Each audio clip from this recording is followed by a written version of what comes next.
do you, at this stage in your career, do you see any cultural differences in how people learn and or how you should teach?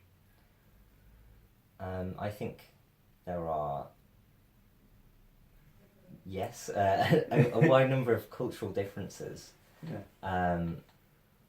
But that, I don't know, as I say, this is, during the unknown language lessons, I experienced a new type of teaching that I hadn't experienced growing up. And that type of teaching also isn't particularly prevalent in Hong Kong.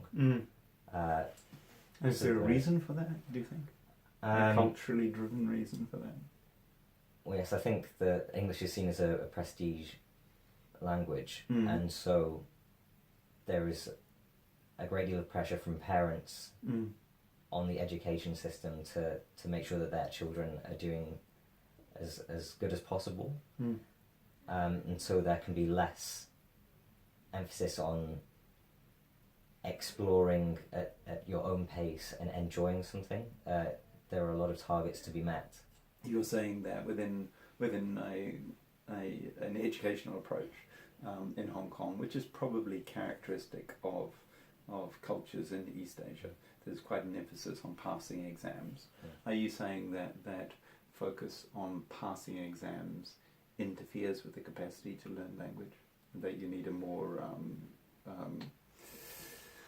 open acquisitional approach to language learning? I think there's room to incorporate both, because as much as from a Western perspective you might want to criticize the Asian approach, a lot more people in Asia can speak English than people in the West can speak foreign language. And so there's something to be said for that. Although I feel the people that continue language learning in the West are probably those few who've really enjoyed it, rather than been forced. And so a way to combine both elements would be really good. That you have, I don't know, sort of the gentle meandering acquisition type of teaching that we had in the unknown language lessons, but also with the technical gravitas or something of that's given in Asian teaching. Interesting. So it's a little bit like the Greek notion of school, meaning leisure, needs to meet an East Asian definition of model-based learning, where you learn as much detail as you can, and then perhaps if you look at how you could combine that, so the focus on learning particular things, but then getting an opportunity to have a leisured approach to that might generate the best possible outcomes.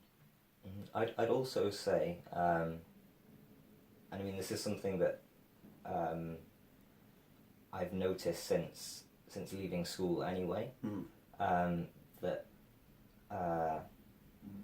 as much as I might have been taught, where there are subjects that I've really enjoyed, I'll go off and I'll have a ramble through books or on the internet, and I'll want to learn more myself. And I think it's important to engender that same sense of wanting to learn in students. You can't, to sort of paraphrase an analogy, you can make a student open a textbook, but you can't make them learn.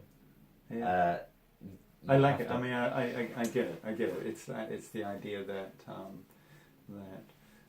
we're human, and there's a cultural imperative, if you like, which is in the West we tend to want to enjoy things more. We regard enjoyment as a necessity, and perhaps some other cultures don't. But it might be an ideal world if we realised that learning can be as much a hobby as much part of our culture and as much part of our life art as the learning that's required for passing exams, which I think you've done. So congratulations. Thank you very much.